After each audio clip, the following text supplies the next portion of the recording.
as you would think, after a catastrophic record of ruining both immigration and housing, he would want to disappear quietly into obscurity. But then Mark Carney said, the kind of guy who ruins housing and immigration is exactly the kind of guy I need back in my cabinet. And that's all you need to know about Mark Carney. Now, Liberals would like you to forget about the last lost Liberal decade. They say, you know, let's just ignore it ever happened. Pretend it wasn't there, even though all the same Liberal MPs, Liberal ministers, Liberal advisors are still running the Liberal show. But I'm here to tell you that that Liberal record is not just about the past. It's about a very dark future if they're reelected. Now, don't take my word for it. Look at this report. This is from the Government of Canada. It's got the logo of the government right here. Here, look real close so the media can't deny that it comes from the government. It says Canada at the bottom. It's got the Canada logo, and the government has confirmed this is a real document. And the reason I have to say that is because its findings are so horrific. They predict what Canada will look like on the current trajectory. Now let me turn to page 3, and the section is actually entitled, and I'm quoting here, "More Snakes Than Ladders." I'm not kidding. That's what they wrote. It's written down right here. In 2040, they predict, upward social mobility is almost unheard of in Canada. Hardly anyone believes they can build a better life for themselves or their children through their own efforts. However, many worry about sliding down the social order. Now, this is bureaucraties, but I can translate. I've been reading bureaucraties in the government for long enough. What this means is, no matter how hard you work, you won't be able to get ahead. In fact, you might start falling behind. Then they say that pursuing a post-secondary education will no longer be considered a reliable path to social mobility. In other words, you can study all you want, you can learn all you want, you still won't get ahead. Then they say, in 2040, people see inheritance as the only way to get ahead. Society, listen to this, society, and I'm quoting, society increasingly resembles an aristocracy. Wealth and status passed down the generations. Family background, especially owning property, divides the haves and the have-nots. In 2040, people rarely mix with others of different socioeconomic status. In other words, there's a tiny group of aristocrats on the top, and everyone else is left behind. They don't even talk to each other. Then they go on to say in this report, the Canadian economy could shrink and become less predictable. Capital for investment in new enterprises may concentrate in the hands of a small number of very wealthy older people. Property ownership, and by extension wealth, may become even more concentrated if generations abandon the idea of single-family dwellings in favor of renting or forming alternative households. That's exactly the Liberal ideology, that nobody should own a home, everyone should just be stuck paying exorbitant rents in properties not big enough to raise families. More people, then they say people's mental health will suffer. More people struggle to afford rent, bills, and groceries. The resulting stress could worsen mental health challenges. This would increase demand for social services. Now, this last line is really most startling of all. They believe that people might have to look for alternative means of seeking sustenance, because food prices will become so unaffordable that no longer will working class people be able to go to the grocery store anymore. So we will go from what we have now, which is people go up to the till, and when they're paying, they actually have to put things back in the bag and send them back because the bank account is emptied before they've gotten through the entire bill. Worse than that, they say people will have to hunt, fish, and forage on public lands and waterways without reference to regulations. In other words, people will be in a position where they will need to feed themselves. That's right. That's a good point. You know, it's funny. You make a great point. We were on CBC the other day, had a panel about this report. And of course, the CBC talking head was saying, oh, come on, this is so exaggerated. That's never going to happen in Canada. And to her credit, one of the Globe and Mail reporters said, wait a sec here, for a lot of Canadians, this is the way it is right now. My friends, there are people in this country just hanging on by a thread, and it is for those people that we are fighting. We are here to give them hope and change and a better future.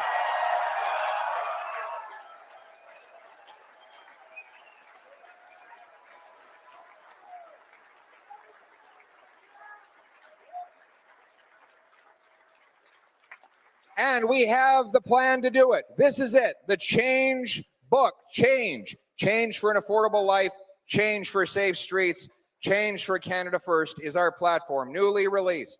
A platform that cuts government spending by $55 billion with less bureaucracy, less consultants, less foreign aid, less waste and mismanagement. To bring down the deficit by 70%. Reducing the amount we're adding onto our debt. We will cut income tax by 15% so your hard work pays off again.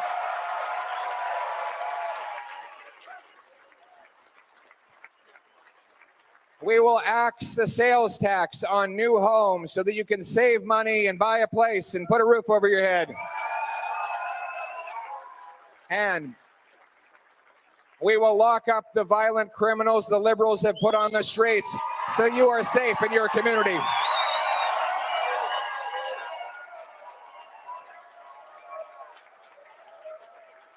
For a change. For a change. But you need a team to deliver that change. And that is why I'm so excited that we have Nova Scotia's former finance minister, Alan McMaster, as our candidate in Cape Breton. Cape Breton. Coming up here, Alan. Good to see you. Thank you very much. You're excited to deliver some change for the people of Nova Scotia? I sure am. We need it. I love these people. I go to the doors. They're the people I see. They're the people I want to represent. And you got me energized. And what is your message from Cape Breton? Our message is we're going to take this and we're going to change this country. We're going to start in Atlantic Canada. We're going to move right across the nation on Monday night. Right on, everybody, give a round of applause. Way to go, Alan. Thank you. And then, of course, we have the great Dave Carroll. Come on up here, Dave. Great to have you. Did you hear what this guy did? Okay, you want a guy who's going to be able to get results in the government. I got to tell you a quick story. So he's on a United Airlines flight. They broke his guitar. He calls up the complaint line. He says, I want my money. I want you to buy me a new guitar. That's all. They put him on hold. They transferred him over to someone else. They sent him off to another place, and then they made him stay on hold. Then they gave him another 1-800 number, and the weeks went by, and he said, you know what? I'm going to write a song about this. What was it called? United Breaks Guitars. And how many listens did it get? 26 million views and counting. And what did United decide to do after you got 26 million views on that song?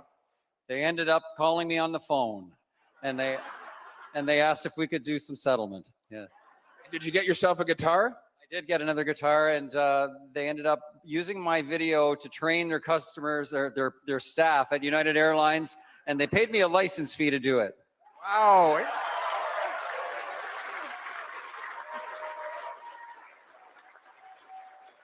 And now he's written a song about the Liberal government. What do you know? This is a man who knows how to use music and humor and fun. He's creative. He loves the people of the province and all of Canada, and he's ready to bring change. Thank you very much, my friend. Right on. Now, all right. Now, does anybody have an ache or a pain? Because we got a doctor in the house. Bring the doctor up here. Stephen Ellis. How are you? Good. I got a little something here. Take a look at it. Stephen Ellis. Dr. Ellis, military veteran, medical doctor. He's going to help us bring change to our healthcare system. I can confirm he's a doctor because he has terrible handwriting. And he helped me come up with this incredible idea. He said there's a doctor shortages right across this country. We have 20,000 immigrant doctors, 32,000 immigrant nurses banned from working because they can't get a license even when they're qualified. When I went into my to get my eye surgery done, the lady, there's a gentleman there, first of all, who said he's a doctor in the United Arab Emirates. They fly him all the way there to do surgeries. When he comes here, back home, he's just a technician. So there's countless people like this. In Toronto, they say if you have a heart attack, don't call 911, call an Uber because the driver is probably a doctor. But so I said to Dr. Ellis, how are we fixing this? He said, do what we do in the trades. We got the red seal in the trades. You take a test, prove you're qualified, get the red seal stamped. You can work anywhere in the licensed sector. Let's do it in the professions. We'll create a blue seal professional standard so that we can license up those doctors. And you don't have to spend all the time in the waiting room. What do you think, doctor? Let's get some health care for the 6.5 million Canadians who don't have access to our system. 6.5 million Canadians in Canada, unacceptable. Let's bring it home. Bring it home for a change. Way to go, doctor. Thank you. Et maintenant, nous avons deux francophones. On a Chris d'Entremont et Monsieur Marc Boudreau. Marc, viens ici. Viens ici. Nos amis francophones. Bienvenue tout le monde. Merci beaucoup, Monsieur Boudreau. Bonjour. Est-ce qu'on va représenter les francophones, les Acadiennes, les Bréaux à travers le Canada? On va le faire plus que les autres. Exactement, on va faire changement. On ne peut pas nous offrir un 4e mandat libéral. Il faut que ça change avec un nouveau gouvernement qui va livrer une vie abordable et sécuritaire sous notre fier drapeau. Voilà. Oui, on est tannés, c'est ça, c'est vrai. Il est tanné, nous sommes tous tannés. Il faut que ça change. What's your message to the people of Nova Scotia tonight? Oh, change is coming. Change is coming. The last 10 years have been deplorable. We need to change. The fishery needs to change. All of Nova Scotia needs to change. Change.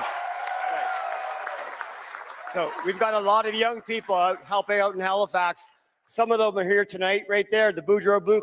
Look at these kids. Brilliant. Amazing. Young people from Halifax. And they're afraid that they're never going to be able to afford to own a home. That's why they're here tonight, for change. Absolutely. Let's bring it home. Thank you very much, guys. Way to go. Thank you very much. And we have the great former Conservative Party President, Rob Atherson. Get up here, Rob. Rob is running in Halifax West. Halifax West, he's bringing the message of hope and change to the people on the doorsteps. And what are you hearing there? Pierre, you are giving hope. You're giving hope to young people. You're giving hope to newcomers, new Canadians. You're giving hope to fishermen. You're giving hope to blue-collar workers. You're giving hope to entrepreneurs. And that's how we're going to get change, the hope and the leadership that you're providing. That's what I'm hearing in Halifax West. Exactly. We need to change, everybody. Thank you very much. And we also have here the great Senator MacDonald. Senator, how are you? Can you give the senator a big round of applause? Give him he's not running for election. And last, but certainly not least, the man who's going to carry on the great MacKay legacy. Everyone give it up for Brycen Jenkins. Where's Brycen? There he is. Look at this guy. What a guy.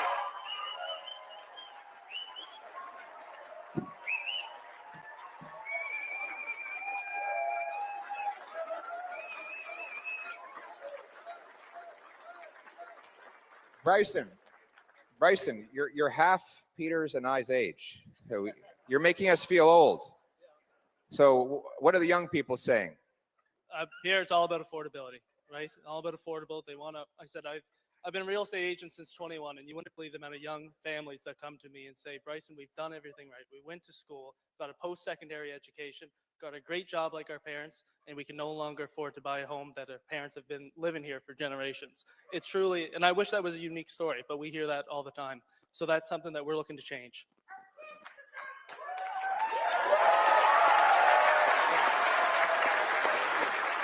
And Peter, when did you know that this was the guy for the job? first time I met him. Excellent. That's very decisive. Thank you very much, Bryce. Get in here one more time. Let's give it up for this guy. Come on over.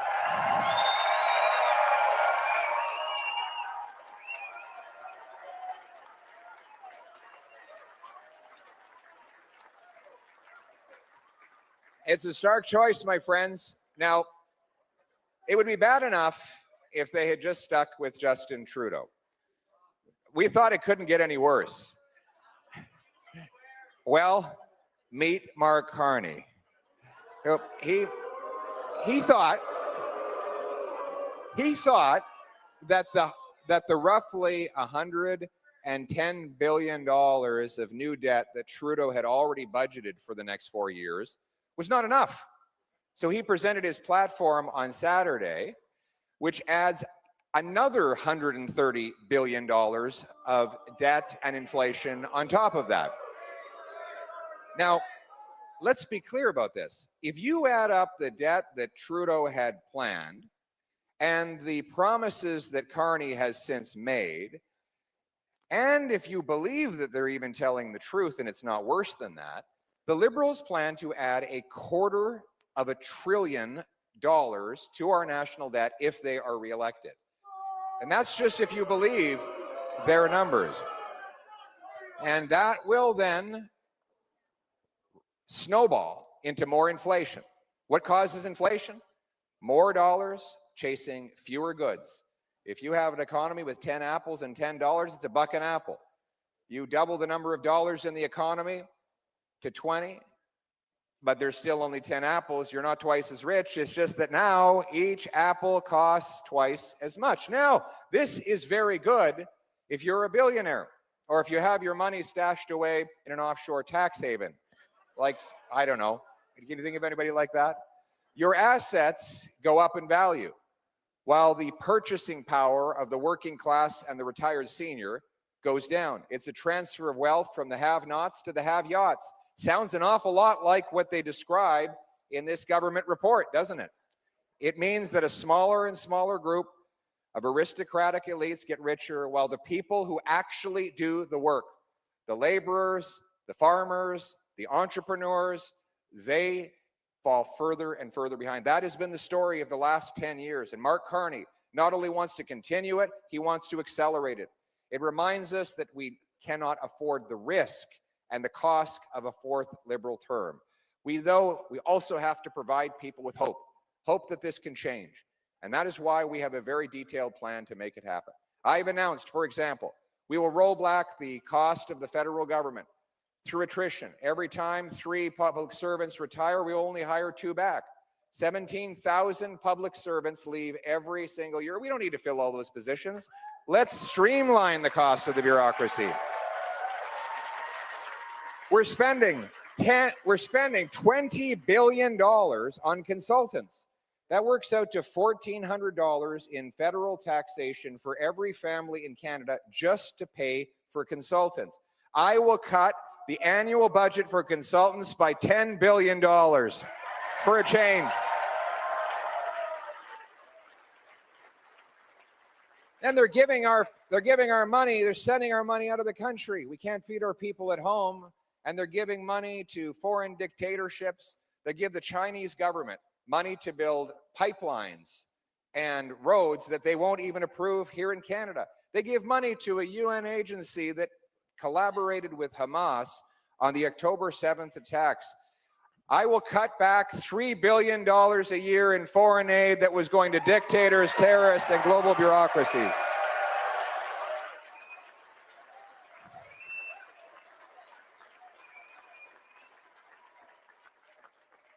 And we will bring in a common sense law to run the finances the way you run yours. When you spend more here, you have to spend less over there. That's how single moms, small businesses, and seniors run their budgets.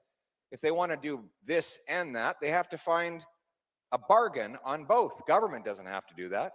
It's the only creature in the universe that doesn't face scarcity, because they just pass the scarcity on to everyone else in inflation, tax increases, and debt for the next generation to pay. But a new dollar-for-dollar law will require that politicians and bureaucrats find $1 of savings for every new dollar of spending.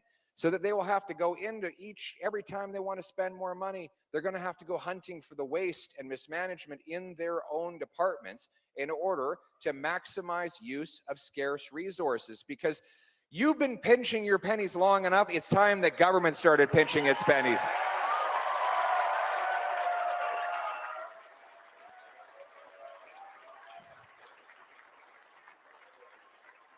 This is how we're going to free up money to lower your tax burden. We have something called income tax. It's the fine you pay for the crime of hard work. The more you work, the more you pay. There's a great meme of a little kid crying in a park after his dad explained to him that income tax is just the opposite of his school report card. The better you do, the worse off you are, he explained. And we have to change that by making this a country that rewards hard work, by cutting income tax 15%. A working family with 2 average earning members will save about $2,000 a year, so that hard work actually benefits the person doing it. On top of that, we are going to axe the federal sales tax on new homes to save you up to $65,000. We want you to also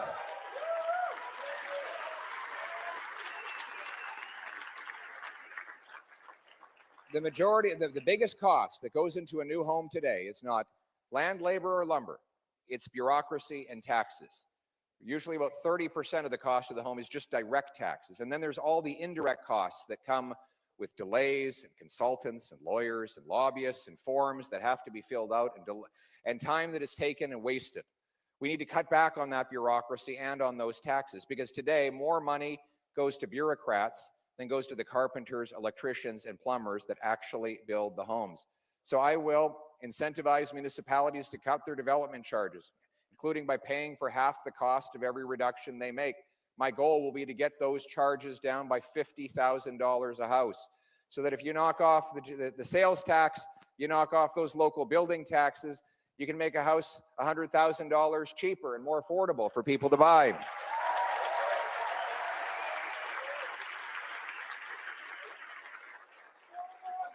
That's the carrot, but there's also going to be a stick. Municipalities will be required to increase the number of permits they grant every year by 15%. And if they don't, I will cut back on the federal money that the government sends them from Ottawa. We need to incentivize them to speed it up. And we're going to sell off enough land, federal land, to build 300,000 additional homes. You add it all up.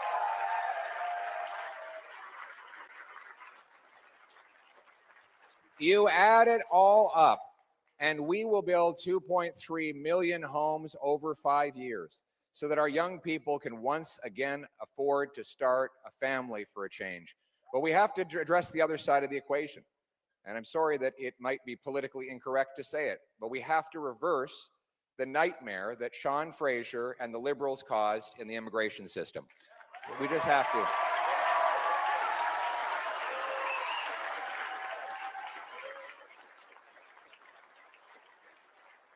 Sean Fraser let in so many false international students that in the city of Brampton, they discovered there were literally 26 of them living in one basement of one house.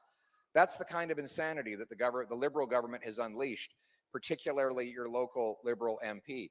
And we're going to reverse that. We're going to end the fraud in the system, stop false international student claims, stop multinational companies from bringing an excess number of temporary foreign workers that drive down wages for our people.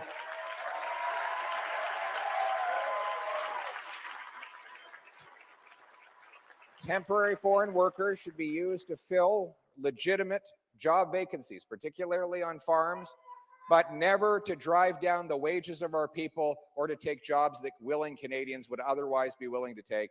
And we're going to stop the false refugee claims. We're going to ensure that anyone with a criminal background is totally inadmissible to our country.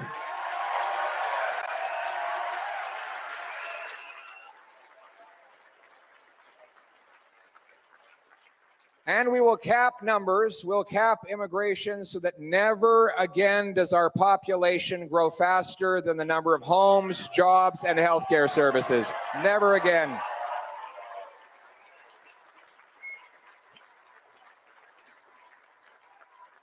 We want people who come here to be happy housed, and employed. By the way, I don't blame the people. They're just looking for a better life. I blame the total incompetence of the Liberal government. And we're going to fix that. We're going to reverse that. We're going to bring back the best immigration system in the world. And we're going to ensure that Canadians are able to live in peace and tranquility. In many small towns, it wasn't long ago, I think you'll agree, Peter, that people didn't even have to lock their doors. You could fall asleep on your front porch knowing that you'd be totally safe there. You certainly didn't worry that your car would be missing if you woke up in the morning and walked out the front door. But all that has changed. Rampant crime is the result of Liberal laws that release the same repeat offenders again and again onto our streets. Liberal law C-75, catch and release. This is what it actually says. I'm going to quote from the law. It says the judge must release the accused at the, quote, earliest opportunity under the least onerous conditions. So you could be, in some cases, there are people who have been convicted 100 times before. They are newly arrested, and they are released before the paperwork on their arrest is even complete. I spoke to a police officer yesterday who says he regularly arrests the same person twice in the same day. That's how crazy it is. In Vancouver, they had to arrest the same 40 offenders 6,000 times. 6,000 times. That means each one of these guys was arrested once every 2 days all year long. They've got to be working at it all the time. These guys are hardworking. They don't even have benefits. They're not unionized. They do get room and board. They check in, but then they check out. It's like the Hotel California. They check out, but they never really leave. And then, that's right. It's worse than that. It's dangerous policies. And this is proof that we cannot risk the danger of a fourth Liberal term. We also have C5, catch. This is the house arrest law. So you can be a career car thief who's stolen hundreds of cars, and you serve your sentence in the comfort of your living room watching Netflix or playing Grand Theft Auto. It's gotten so bad. You know, there was an attempted robbery on Parliament Hill the other day. Well, robber walks up, pulls out a gun, says to the guy, "Give me all your money." Guy says, "Wait a second here. I'm Mark Carney." The robber said, "Well, in that case, give me all my money."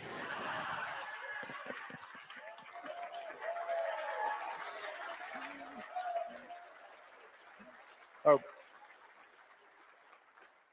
And then you've got C-83, the Liberal law that allows Paul Bernardo out of a maximum security penitentiary. My friends, let me tell you something. We know how to fix this problem because Peter MacKay already did it as Justice Minister. With a tough-on-crime agenda, Peter was able to bring down the crime rate in our country by 25%. And we need the same change to do it all over again. Here's the plan. 1, we will repeal the catch and release bail law, the house arrest law, and the Paul Bernardo get out of jail free law. All those laws will be gone within the first 100 days when I'm Prime Minister. Then we will go much further than that. I will pass a 3 strikes you're out law. 3 serious convictions, never again is the person eligible for bail, parole, probation, or house arrest. It will be jail, not bail. Jail, not bail.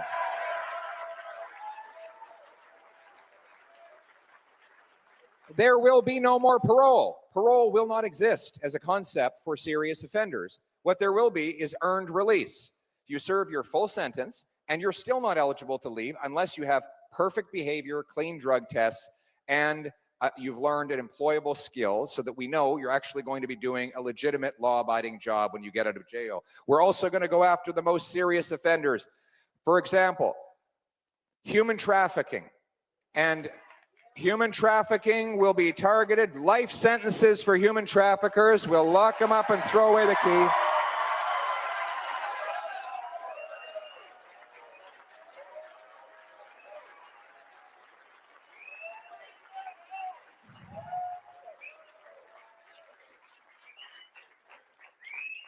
We will go after the gun smugglers. You know, the Liberals are determined to ban your hunting rifle. Any hunters in the room today? Hunters. We've got a lot of hunters here. People in the Pictou County. What's that?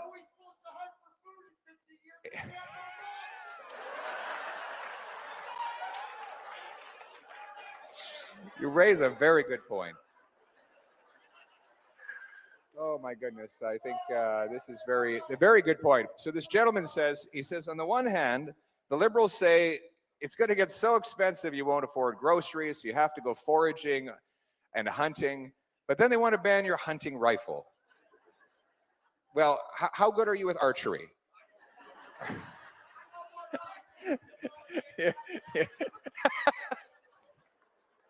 Who is this guy? Do you know this guy, Peter? He's fun.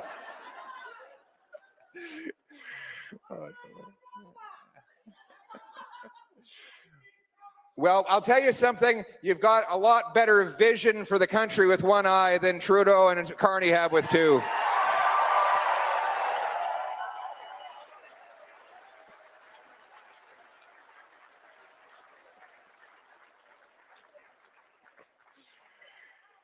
So I'll tell you about my vision on this. First of all, we are going to defend the rights of hunters and licensed law-abiding sport shooters. They are not the problem.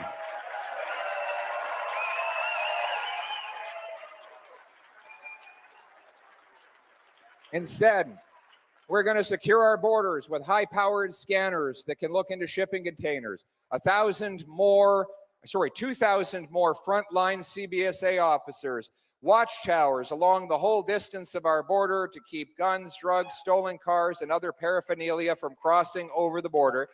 We will pay for it by canceling the ridiculous multi-billion-dollar gun grab, and we will cut the back office bureaucracy to put it into frontline security for our people. There will be life sentences for large-scale drug smugglers and gun smugglers. Putting them behind bars will immediately make our lives more safe. And that brings me to my next point, which is probably the greatest tragedy of the lost Liberal decade, the 50,000 beautiful souls that we've lost to drug overdoses. Opioids. Drug companies spread them around, pushed them on our medical system, said there was no risk whatsoever of addiction or overdose. And of course, we all know the tragic history. They were lying. They knew they were lying. And the government's solution has been to pay these same drug companies to provide what they call a safe supply of additional drugs to flood our streets. They have basically legalized hard drugs and they've removed penalties. We will do exactly the opposite. We will recriminalize the drugs. We will give life sentences to anyone caught selling more than 40 milligrams of fentanyl.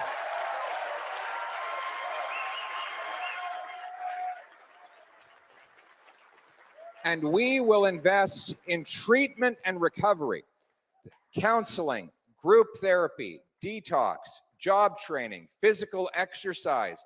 We're going to turn lives around. When I was in Moncton not long ago, I went to Harvest House and met an incredible group of volunteers who were actually getting young men and women off of drugs. And when I sat down with those young men, they said, "Thank you for your help." And I said, No. I'm not here. I'm not the one that's doing the helping. You're the one that's going to help me. I'm here to tell you that I need you. I need you to get better because you're going to go out on the street and you're going to reach down and grab the next guy and you're going to pull him in here and he's going to get better and then he's going to go back out on the street and bring people in. And through that virtuous cycle, we're going to turn this thing around. I need you. My message to people who are addicted today, I need you. So hang on, have hope, help is on the way. A better future for all of our people, including those who are going through the hardest times. We're going to be a safe country again for a change. But to be safe, we will never be the 51st state. You're right about that. Absolutely right. We will be Canada. Canada first, Canada always, Canada forever. We're going to stand up for our country and bring home our jobs and our resources. We're going to unlock the power of our resources so that we're no longer so hopelessly dependent on the Americans. You know, the Liberals have blocked pipelines, trying to shut down our oil and gas sector. They want to bring in an industrial carbon tax that will shut down our major industries. That's the thing that Trump and Carney share in common. They both want to tax Canadian industry. I don't want to tax them with carbon taxes or with tariffs. I want to unleash our industry, approve pipelines, repeal C-69, bring home our production so we can stand up for Canada from a position of strength for a change. And that includes having a stronger military. As great Peter MacKay helped us rebuild our forces in the past, we will rebuild it again. We will having cut back on foreign aid, back office bureaucracy, and on procurement boondoggles. The money will go to the front lines in recruitment to fill the many vacancies. We'll buy 4 Arctic icebreakers to open up and dominate over our Arctic waters again. Poseidon aircraft.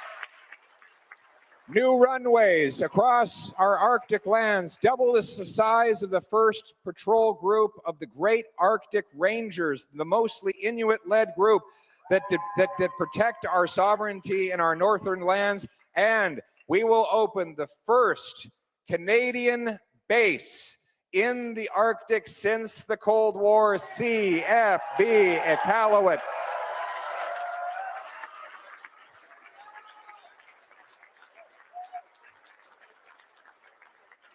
We will unite our people around the common purpose of putting our country first. We'll be a nation that looks after its vulnerable, protects its borders, provides safe streets, builds homes for its youth, rewards hard work, honors its entrepreneurs, rebuilds its military, and restores its freedom as we fly our flag. This is a country that is not made up of tax collectors and toll masters, of bureaucrats and busybodies, of gatekeepers and grandees, of rulers and rule makers. No, this is a nation of entrepreneurs and adventurers, of artists and explorers, a nation of workers and warriors, of pioneers and patriots. What unites us, what brings us together, is a promise that anyone from anywhere can achieve anything, that any kid, no matter where he's born, how far down his family may have fallen, he is able to climb up to any great height. That every child that born in this country believes that they have limitless potential through their own hard work and their God-given gifts. A nation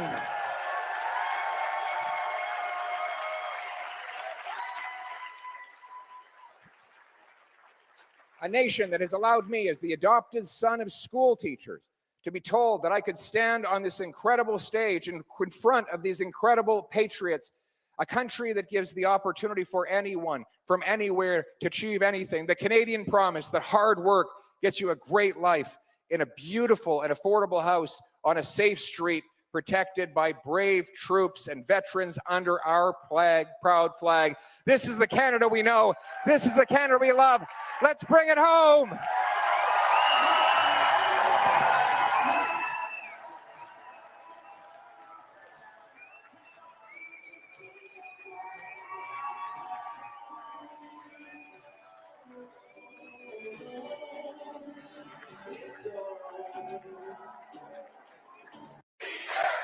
Thank you. Pop, you've always been a hard act to follow. Always. You're hard as nails. Thank you. Ladies and gentlemen, I don't think I've seen this many people in this rink since a Platinum Blonde concert in 1988.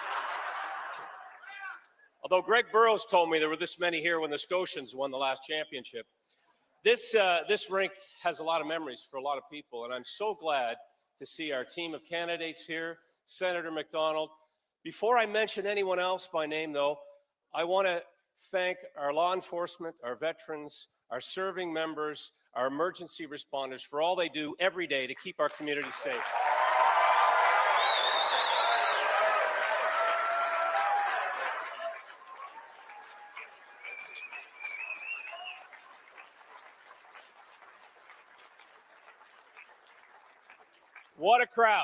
What a crowd here in Trenton, at this rink, in the center of Central Nova. And I'm thrilled to be here with all of you. And a lot of us have memories of coming here as players, as coaches, as spectators. There's a lot of magic. And my father referenced the fact that in 1983, there was a new leader of the Conservative Party who came to this rink and was the nominated Conservative candidate. And guess what? From that moment, he went on to be the Prime Minister of Canada. And I feel that magic in the air here tonight.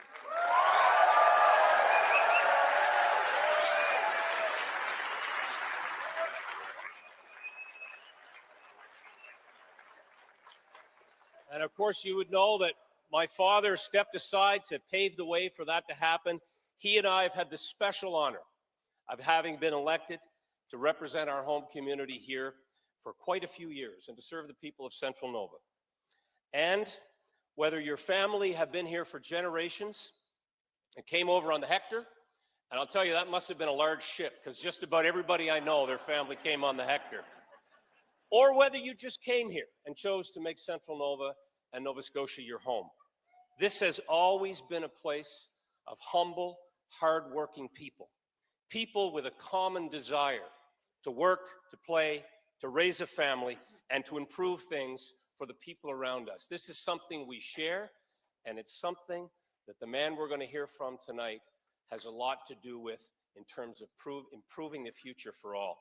There is a strong tradition of pragmatic conservatism here. Getting things done, getting along with each other, mostly, is in our DNA. And I want to just make a few other quick historical references. Not far from here, of course, is Pictou Landing First Nation, a key part of our region, and had our hardy Scottish ancestors not been greeted warmly and welcomed, they would have had a much more difficult time were it not for the Mi'kmaq people. Just down the street at the old Trenton Works, the first steel in North America was poured in this town.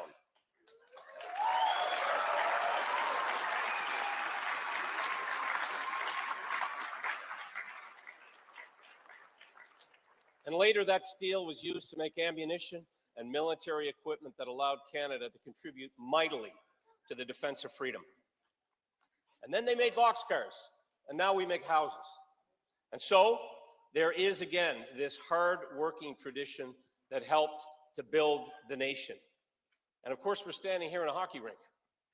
Blair Turnbull, John Sim, Colin White, and many others honed their skills here and went on to play at the highest levels. We even played for a Stanley Cup in this community one time. We came up a little short, kind of like the Leafs. Sorry. But you know, you can read all about that in the new Trenton Pictou County Sports Hall of Fame. Thank you, Pat Dunn.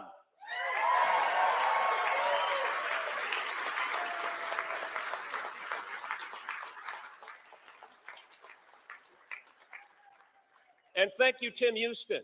Thank you, Premier Houston, who sends his best and would be here tonight, but he's a busy man fighting tariffs and tearing down trade barriers and doing what he has to do to make our province stronger and more prosperous.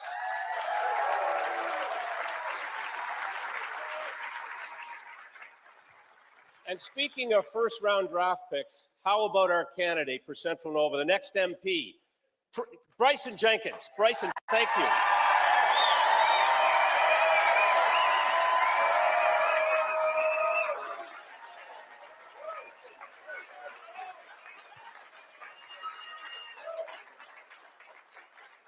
You know, I've been to a few political rallies over the years, but I'll tell you, this one has the energy and it has a feeling of hope and change, and that's because Pierre Poilievre is delivering in his campaign.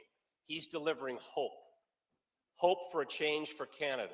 Thoughtful, sensible, costed policies that are going to make this country strong again. I've known Pierre for over 20 years, and he's been a consistent advocate for fiscal accountability, for growth, for prosperity in our economy, for a healthy democracy, and a strong advocate for our Canadian Armed Forces. I went to an event in his riding in Carleton, in Barrhaven, and I saw immediately this incredible connection that he had with his constituents and the people that he represented. And I knew he had the destiny and the drive and the desire that led him to this point. In this election campaign, as we all know, he's been crisscrossing this enormous country of ours with his beautiful family, Anita, their 2 young children. And you see in him a man filled with optimism and ideas. You can see a man with a plan to make life better and more affordable for Canadians. A leader who is tested, steady, and ready to be Prime Minister of Canada.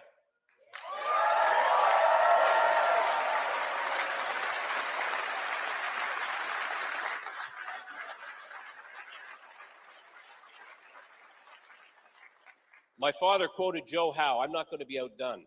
A former premier and conservative leader, the Right Honourable Robert Stanfield, once said, "There is only so much good that you can do for your country, but there is no limit to how much harm bad government can do to a country." And we're living that now.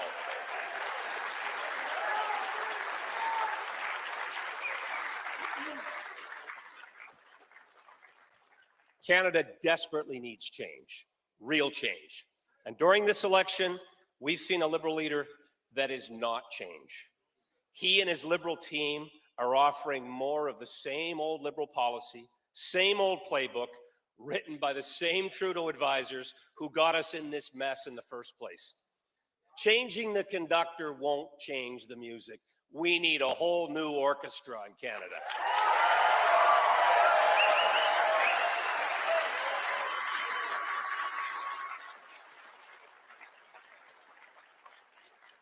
In fact, this Liberal platform promises unbelievably to put us even deeper in debt than the Trudeau government.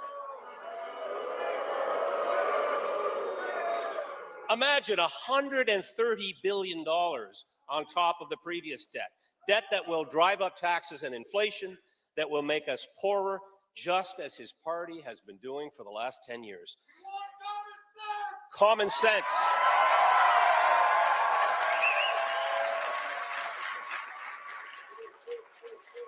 And we won't get common sense from the same guy that's been giving advice to Trudeau for the last 5 years, will we? So let me ask you. Absolutely right. And so, with the lost Liberal decade, with costs up, crime up, our economy down, our dollar down, under the assault of an American president, do you think the same Liberal gang getting a 4th term in office is going to make this country stronger? No. Or is it time to put Canada first for a change?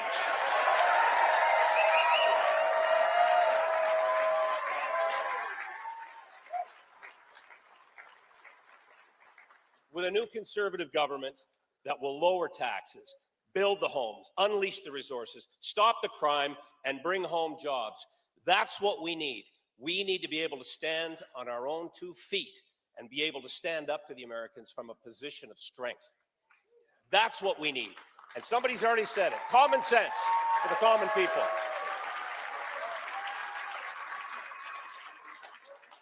So I'm going to get off the stage and give you a chance to hear from the man we're all here to hear from.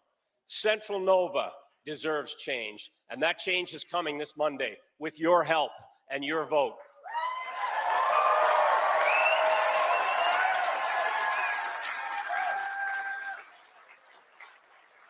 The type of real change that will bring back common sense and confidence. Pierre Poilievre is the only leader who can deliver that change.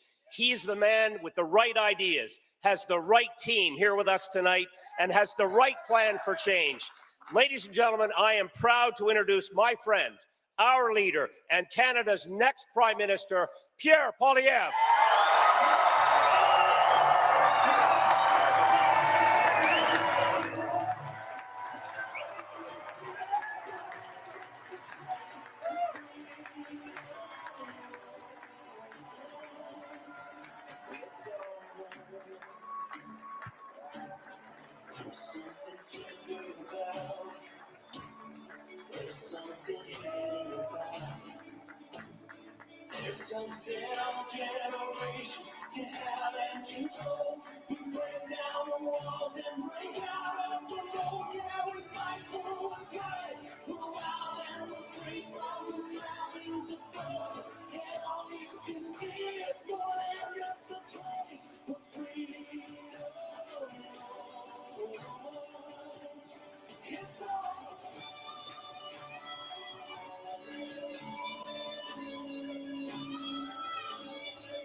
There's something brand new about it.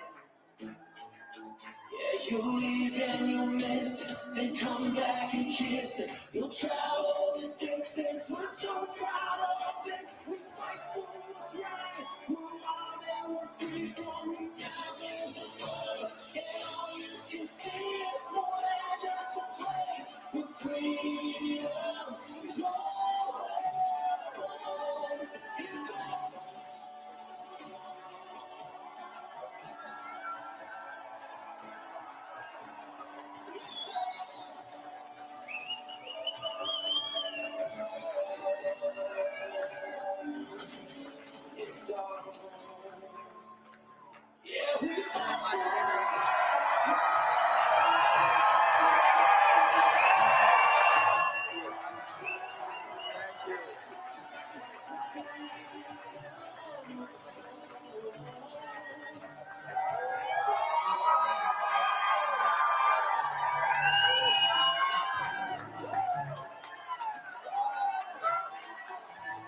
Central Nova.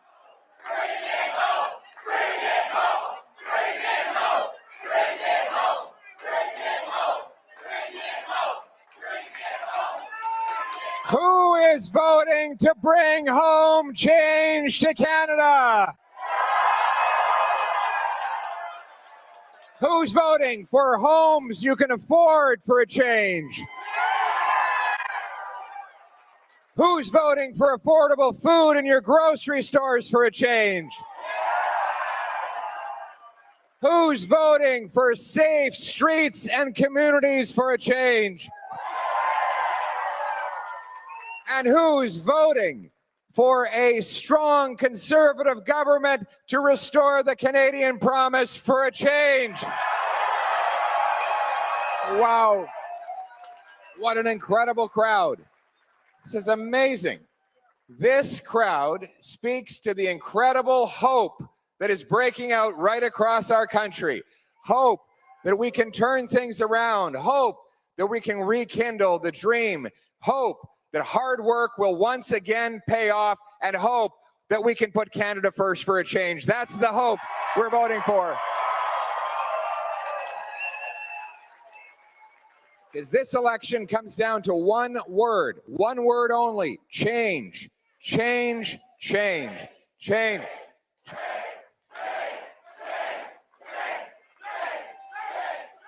We need change. Because after a lost Liberal decade of rising costs of living and crime, we cannot afford a fourth Liberal term. We need a real change. Change so you can afford food. Change so you can afford housing. Change so you feel safe in your country under our proud flag again. That's what this election is about. But before I get into the speech, I have to take a moment to celebrate the legend. Look at these incredible people we have here. Look at this. What a great, incredibly hardworking people of Nova Scotia, and in particular, the legendary MacKay family. Give it up to the MacKays. Elmer. Starting with Elmer, legendary parliamentarian, made way for Brian Mulroney, served in Parliament. He used to ask such precise and logical questions. The legend has it that Pierre Elliott Trudeau, then Prime Minister, would get so frazzled and angry by these questions, he would actually have to leave and go behind the House of Commons curtain and storm up and down in a huff. But of course, Elmer is a man of words. at the last rally he attended, he suddenly took the mic away from me and began reciting a perfectly relevant excerpt of Shakespeare from the top of his head. He's been a great businessman. The MacKay family has so many generations of contribution. The stories that I hear of, generations gone by where a poor family was struggling to physically build a home with their own hands. They ran out of lumber. And one day, a big pile of 2x4s and other wood just suddenly and magically appeared on their property. And they asked the neighbors, where did it come from? Well, said the MacKay family heard that you run out of lumber, and of course they're in the lumber business, and so they dropped it off. And the family said, well, why did they do that? They don't even know me. But because that's what the MacKays do. Isn't that the truth?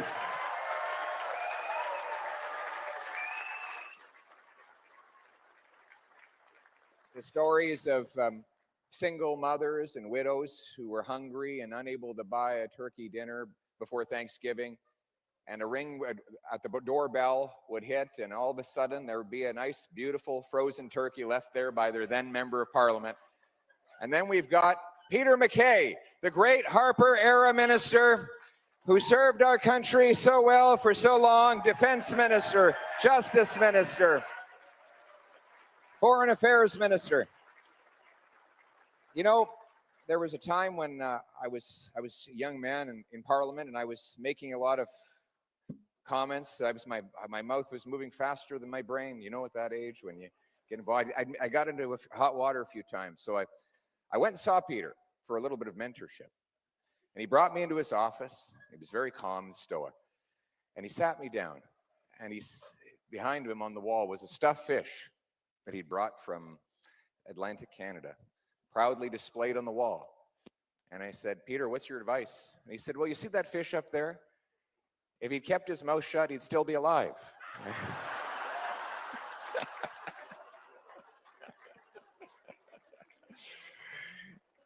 Peter, as you know, were you nominated in this room right here? Was this the place where you won your nomination? Mulroney was nominated here. John A. MacDonald? Okay, you didn't know John A. MacDonald. You're not that old, Peter. Peter started his campaign when he was, you were 28 when you were nominated? 30. Okay, but you look 28 at the time. He still looks great, eh? He looks like a Roman god, this guy, or something. Eh? It's unbelievable. Peter wasn't born, by the way. He was chiseled out of a big block of marble.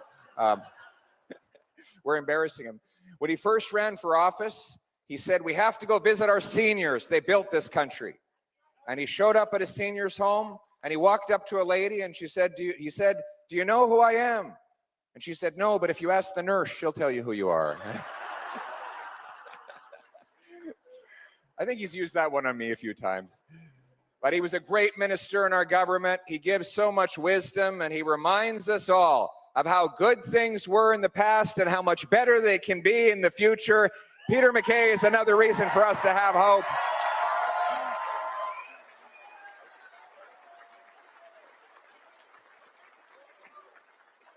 And boy, do we ever need hope these days, though. My goodness. Have you ever seen it this bad? Unbelievable. What an absolute mess the Liberals have made of our country. I need you too. I need you too. I need you to get out and vote. Have you all voted yet for a change? Well, I'll tell you why it's so important to vote. Because not only will things get worse not only will things not get better if you don't vote, they'll get a lot worse. Look at the mess we're in after the lost Liberal decade. Everything costs more. Food prices have risen 37% faster in Canada than they did in the United States over the last 5 years, while Mark Carney was Justin Trudeau's top economic advisor. Housing costs have doubled after out-of-control immigration and money printing extremely goosed the demand, while government bureaucracy blocked home building, in other words, stopping supply. Imagine if government subsidizes the demand for something and then blocks the supply of that same thing, the laws of economics dictate that it's going to become extremely unaffordable. So the major causes of this were the immigration minister and the housing minister. And it turns out it's the same guy. One guy. Right. So Sean Fraser, as the immigration minister, increases our population growth by literally 200% to 1.3 million people in a time when we're only building about 200,000 homes. And then, as a punishment for that failure, that catastrophic mistake, they then move him over to make him housing minister, where he gives us the single most unaffordable housing market in the history of the country and among all G7 nations. And, you know, we thought that maybe he had a little bit of shame. He was going to go into retirement. As you would think, after a catastrophic record of ruining both immigration and housing, he would want to disappear quietly into obscurity. But then Mark Carney said, the kind of guy who ruins housing and immigration is exactly the kind of guy I need back in my cabinet. And that's all you need to know about Mark Carney. Now, liberals would like you to forget about the last lost liberal decade. They say, you know, let's just ignore it ever happened. Pretend it wasn't there, even though all the same liberal MPs, liberal ministers, liberal advisors are still running the liberal show. But I'm here to tell you that that liberal record is not just about the past. It's about a very dark future if they're reelected. Now, don't take my word for it. Look at this report. This is from the Government of Canada. It's got the logo of the government right here. Here, look real close. The media can't deny that it comes from the government. It says Canada at the bottom. It's got the Canada logo. And the government has confirmed this is a real document. The reason I have to say that is because its findings are so horrific. They predict what Canada will look like on the current trajectory. Now let me turn to page 3, and the section is actually entitled, and I'm quoting here, "More Snakes Than Ladders." I'm not kidding. That's what they wrote. It's written down right here. In 2040, they predict, upward social mobility is almost unheard of in Canada. Hardly anyone believes they can build a better life for themselves or their children through their own efforts. However, many worry about sliding down the social order. Now, this is bureaucraties, but I can translate. I've been reading bureaucraties in the government for long enough. What this means is, no matter how hard you work, you won't be able to get ahead. In fact, you might start falling behind. Then they say that pursuing a post-secondary education will no longer be considered a reliable path to social mobility. In other words, you can study all you want, you can learn all you want, you still won't get ahead. Then they say, in 2040, people see inheritance as the only way to get ahead. Society, listen to this, society, and I'm quoting, society increasingly resembles an aristocracy. Wealth and status pass down the generations. Family background, especially owning property, divides the haves and the have-nots. In 2040, people rarely mix with others of different socioeconomic status. In other words, there's a tiny group of aristocrats on the top, and everyone else is left behind. They don't even talk to each other. Then they go on to say in this report, the Canadian economy could shrink and become less predictable.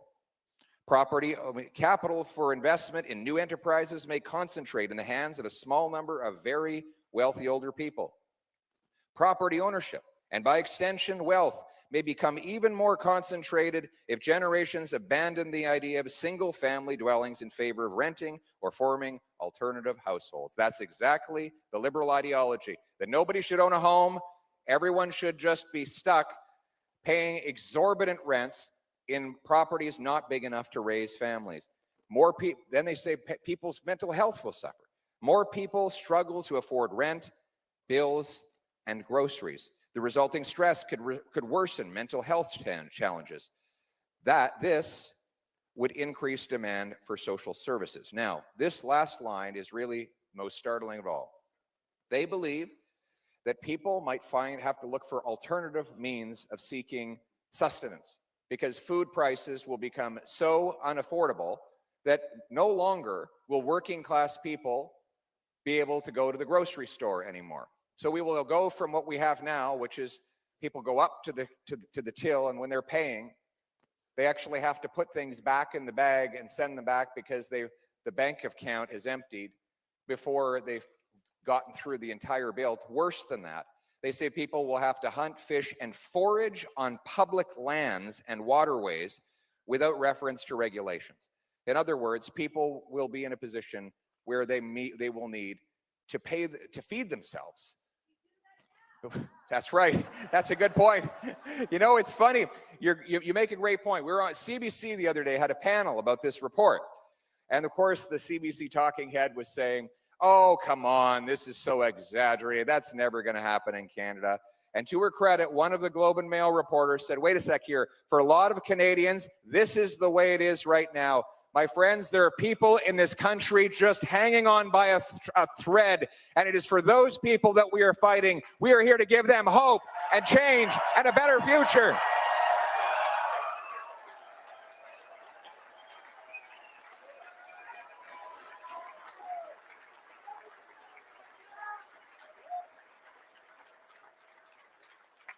And we have the plan to do it. This is it, the Change book, Change. Change for an affordable life, change for safe streets, change for Canada First is our platform, newly released.